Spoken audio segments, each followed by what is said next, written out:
Très chers frères et sœurs, nord au sud, de l'est à l'ouest et du centre, bonjour, bonjour, bonsoir.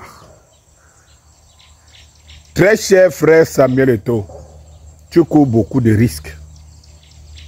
Tu es l'espoir du Cameroun tout entier, l'espoir de l'Afrique. Vraiment, le risque que tu cours est très grand, très fort. Quand je vois ces images et de nombreuses images, j'ai l'habitude de dire à l'entourage et de faire un signal d'alerte. Certes, tu es protégé par le Tout-Puissant, mais tu as vu que même Jésus-Christ sur la croix avait quand même fini sous la douleur par dire « Père, pourquoi m'abandonnes-tu ainsi ?» Pour les gens qui disent que Jésus-Christ est Dieu et qui s'est fait chair, je ne sais pas à qui il s'adressait. « Père, pourquoi m'abandonnes-tu ainsi ?» Et je pense qu'à un moment donné, il a pris conscience qu'il fallait assumer son, je ne sais pas, son destin tel qu'il était prévu. Il a demandé de l'eau. Après, il a dit, tout est accompli. Mais cette expression, pourquoi m'abandonnes-tu ainsi? Je n'aimerais pas que tu la prononces un jour. Parce que entrer dans les sous-quartiers comme ça, sans protection, d'une manière libre, tu es un homme libre et simple, c'est encore une des qualités, une de nos qualités qu'on a encore au Cameroun, dans notre pays. Mais qu'est-ce que tu sais de tous ces gens qui sont autour, au poteau? Qu'est-ce que tu en sais? Qu'est-ce que tu sais d'un déréglé qu'on aurait mis en mission? Qu'est-ce que tu sais d'un membre, d'un adepte du clan des forces du changement qui, si tu arrivais à continuer à être menaçant, si par exemple tu te déclarais un jour prendre la présidence, un faux follet pourrait s'y pénétrer. Ton humilité légendaire, pour moi, est un cas d'école. En même temps, s'il te plaît, je te dis, les élus doivent avoir un minimum de protection. Oui, ça c'est clair. Parce qu'en fait, tu sais, toi, tu sais que tu es protégé par le très haut. Oui. Et tu sais que si il y a quelque chose qui t'arrive, c'est que ça a été Dieu a décidé comme ça. Mais nous ne le voulons pas. Crois-moi, nous ne le voulons pas. Le monde entier ne le veut pas. Le Cameroun en particulier ne le veut pas. On sait que ton temps viendra pour prendre la destinée de ce pays. Ça, il faut le savoir. Moi, quand je vois ces images, j'ai la chair de poule. J'ai la chair de poule parce que je me dis bon sang. Bon sang. Quand j'ai fini de le dire, la deuxième des choses que je vais faire remarquer, l'homme qui venait de décéder s'appelle Koundé Emmanuel. Voilà des patriotes. Comme on en a eu de par le passé, des patriotes. Des gens qui ont joué au foot, qui ont mouillé le maillot, qui ont tout donné pour l'équipe et pour la nation camerounaise. Des gens qui ont eu envie de croire que le football peut développer un pays. Des gens qui le faisaient sans qu'il ne soit dans leur tête. Il n'est quelque chose que l'argent ou bien la richesse, le bonheur ou bien la gloire.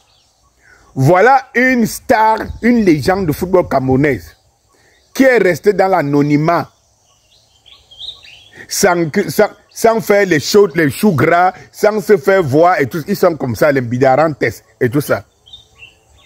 Ce pays détruit ses enfants des exemples. Ce pays détruit les exemples.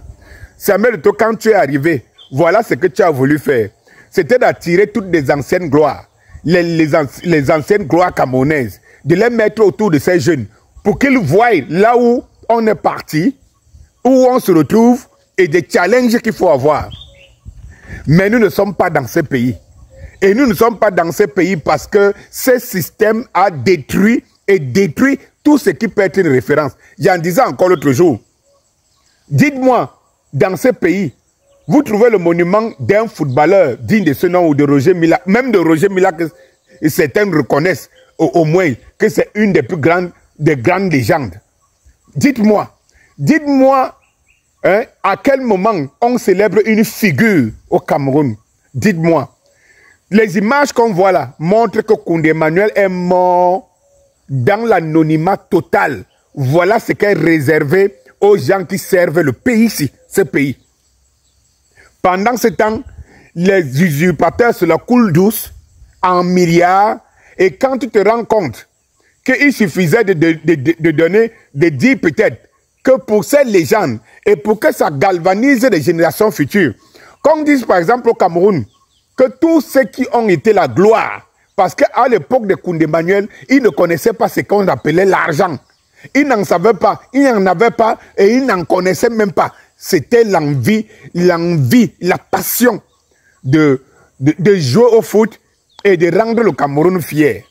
Ces gloires-là, comme les Koundé ne devraient pas vivre dans des endroits pareils, ne devraient pas, c'est une honte pour le Cameroun. J'ai vu Jean-Michel Kankan être reconnu par des présidents africains et tout, mourir et se faire enterrer comme un petit pou, alors qu'il y a eu des présidents comme le président béninois qui avait demandé d'affréter même un avion parce qu'il a connu le célèbre.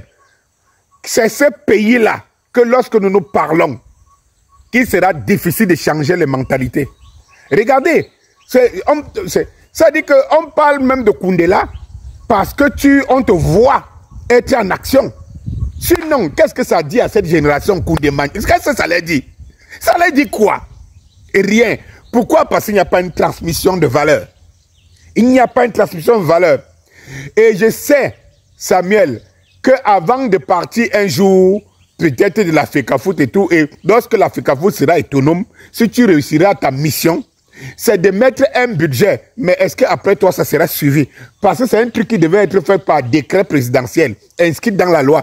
Toutes les légendes devraient avoir un accompagnement, devraient avoir un budget, minimum même d'1 milliard ou de 2 milliards par an pour dire que ceux qui ont écrit l'histoire du Cameroun devraient être érigés en euros et on devrait montrer à des générations qui viennent que aller vers l'excellence, écrire l'histoire pour le pays, pour la nation, ça paye et ça garantit un avenir et ça garantit ta progéniture.